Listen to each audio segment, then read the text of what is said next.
سبحانہ و تعالیٰ کے ہاں جو چیز خریدی جائے گی وہ آپ کا اخلاص نیت ہے. لٹا دیں آپ کچھ بھی، اگر یہ فکر ہے کہ لوگ پہچانیں گے کہ ماشاءاللہ کیا عزاداری ہو رہی ہے، کیا امام حسین کی راہ میں خرچ کر رہے ہیں، کتنا خرچ کر رہے ہیں، کتنا اہتمام کر رہے ہیں. حدیث ہے معصوم کی کہ روز محشر اللہ کے سامنے بلایا جائے گا کچھ لوگوں کو، اس میں کچھ علماء آئیں گے، کیا کیا ہمارے لیے، کیا لائے، جنس ہمارے لیے کیا ہے. ہم نے کتابیں لکھی دین کی نشر و اشاعت کے لیے. کہاں کتابیں لکھی تو دین کی نشر و اشاعت کے لیے، مگر وہ ایک نیت یہ بھی تھی آپ کی کہ کتابیں لکھیں گے تو معلوم ہوگا معاصرین میں کہ ان کی کتابیں اتنی زیادہ ہیں، بڑے عالم ہیں، شہرت ہوئی، یہ ہوا وہ ہوا. تو وہ تو ہو گئی، شہرت تو ہو گئی تھی آپ کی، تو جو نیت تھی وہ حاصل ہو گیا. پھر مجھ سے کیا چاہیے؟ جائیے جہنم میں. فرشتوں کو ہوگا انہیں جہنم میں لے جاؤ، جہنم میں لے جاؤ. کیوں؟ جو چیز طلب تھی وہ مل چکی. یہ کوئی ظلم نہیں ہے، کوئی ناانصافی نہیں ہے. طلب کیا تھی؟ شہرت، شہرت مل گئی. اب کیا چاہیے؟ معاصرین میں آپ کو علامہ کہا گیا نا، بس یہی تو چاہتے تھے، علامہ کہلائیں، علامہ کہا گیا. اب خدا سے کیا چاہیے؟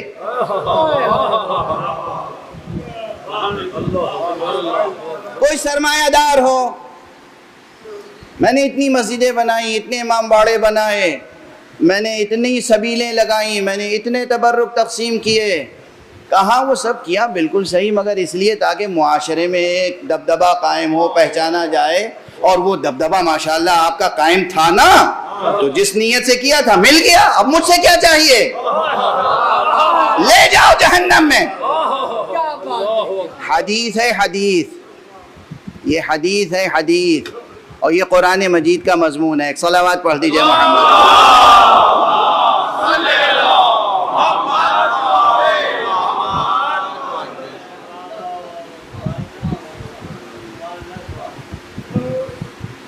اللہ کے ہاں جو چیز طلب ہے وہ دل سوزی ہے، دل سوزی، دلوں کی نرمی، اخلاص نیت، صرف اور صرف اور صرف اور صرف اور صرف خدا کی خاطر جو عمل کیا جائے وہ ہے مقبول بارگاہ خدا. آج میرے سینے میں درد ہو گیا ہے، اور میں اتنی بھی جو تقریر کر لی ہے، کیسے کر لی، یہ بس اعجاز ہے. انشاءاللہ آپ حضرات ایک صلوات پڑھیں گے تو شاید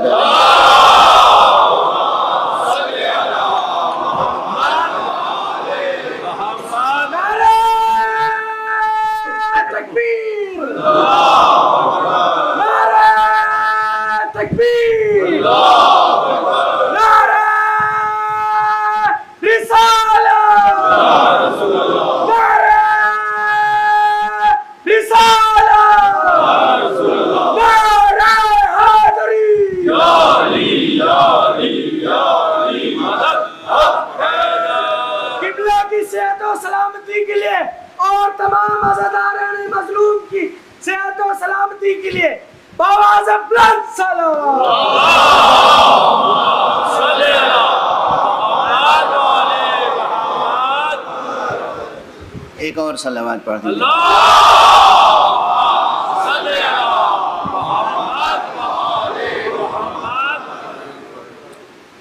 بہرحال گفتگو کو مربوط رکھیے گا ذہنوں میں. یہ سب عملی بحثیں اسی آیت کے ضمن بھی ہیں، کیونکہ دلوں کی کجی سے بچنا ہے. اور یہ جو آیت ہے نا، یہ آیت محکمات و متشابہات، اسی کے فوراً بعد والی آیت ایک یاد ہے آپ میں سے اکثر کو، ربنا لا تزغ قلوبنا بعد اذ ہدیتنا وہب لنا من لدنک رحمہ انک انت الوہاب. اسی آیت کے بعد ہے، فوراً اسی آیت کے بعد ہے. یہ جو آیات محکمات و متشابہات ہیں، متصل اس سے یہ آیت ہے. تو آپ سمجھے کہ یہ آیت صرف تھیوریٹیکل بحث نہیں ہے، یہ صرف علمی بحث نہیں ہے، یہ صرف طالب علمانہ بحث نہیں ہے، اس کا تعلق ہماری عملی اور روحانی اور عرفانی اور سیر و سلوک کی زندگی سے، یہ وہ بحث ہے۔ اور میں عموماً کوشش کرتا ہوں کہ وہ بحثیں لے کر آؤں جس کا براہ راست یا بالواسطہ اثر ہماری عملی زندگی پر ہو اور ہماری اس نسبت پر ہو جو نسبت ہماری ذات حق سبحانہ و تعالی سے ہے، اللہ سے اور اللہ والوں سے جو نسبت ہے۔ اور اللہ سے نسبت تو ایسے آسانی سے معلوم بھی نہیں ہو سکتا کہ اللہ سے کسے نسبت ہے کسے نسبت نہیں ہے۔ معلوم ہی تب ہوتا ہے جب اللہ والوں کا احترام کیا جائے، معلوم ہی تب ہوتا ہے۔ اللہ تو اس عالم مادی میں کوئی پیکر مادی میں ہے نہیں، تو کیسے معلوم کہ آپ کا رشتہ اللہ سے کتنا مضبوط ہے؟ اللہ کے نام پہ کوئی آپ کے سامنے ہاتھ پھیلا دے، یہ دیکھتے ہوئے کہ یہ جھوٹ بھی بول سکتا ہے، یہ فریب بھی کر سکتا ہے، یہ دھوکہ بھی دے سکتا ہے، مگر اس آپ نظر اوپر اٹھائیے، اے اللہ تیرا نام لے کے مانگ رہا ہے، کیسے میں توہین کروں تیرے نام کی؟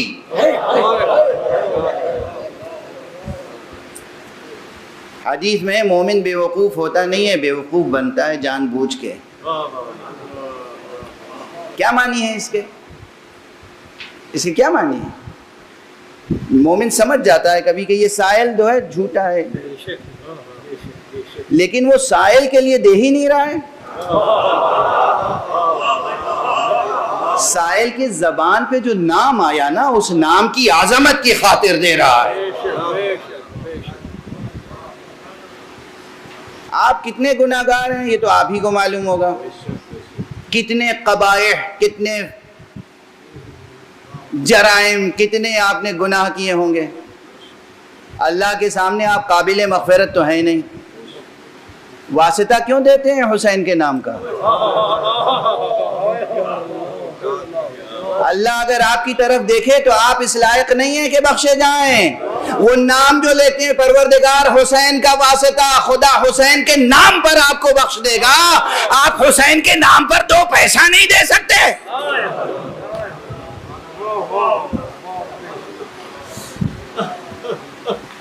فلسفے بگھارتے ہیں اقتصادیات کے اور سماجیات کے اور سیاسیات کے۔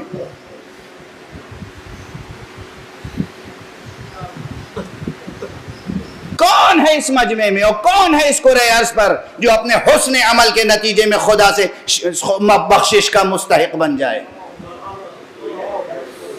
کون ہے؟ ذرا دکھائے تو، اپنا نام تو بتائے مجھے کہ ہم اپنے علم، اپنے عمل، اپنے تقوی کی بنیاد پر خدا سے مغفرت پا لیں گے۔ ہمیں ضرورت نہیں ہے محمد کی، ہمیں ضرورت نہیں ہے آل محمد کی، دکھائے تو ذرا صحیح، تو ہم بھی اس کے کردار کا پوسٹ مارٹم کریں، ہم بھی وہ نظر رکھتے ہیں کہ بتا دیں گے کہ آپ ہیں کیا۔ خاموش رہتے ہیں جو اس کے یہ معنی نہیں ہے کہ ہم آپ کی باطنی صورت نہیں پہچانتے۔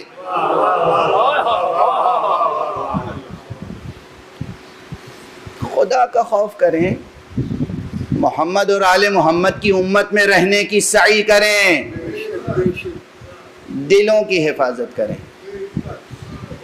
ذہنوں کی تربیت کریں، خدا پر یقین رکھیں۔ خدا ایک حقیقت ہے، ایلوژن نہیں ہے، خدا ایک زندہ حقیقت ہے۔ جو بصیرت رکھتے ہیں وہ خدا کو دیکھتے ہیں، جو بصیرت نہیں رکھتے ان کی بصارتیں حجاب بن جاتی ہیں۔ یہ جملہ بھی پتہ نہیں کس کی سمجھ میں آئے گا نہیں آئے گا، واہ واہ کرنے کے لیے تو رسماً واہ واہ ہوتی رہتی ہے۔ بصارت ہی حجاب بھی بنتی ہے، بصارت ہی حجاب بھی بنتی ہے۔ بصیرت ہے جو بصارت کے حجاب کو برطرف کرتی ہے۔ ہم یہ بھی پہچانتے ہیں کہ رسماً واہ واہ کون کر رہا ہے اور حقیقتاً بات سمجھ میں کتنوں کو آ رہی ہے، یہ سمجھ میں آتی ہے بات۔ آپ ایک صلوات پڑھ لیجیے۔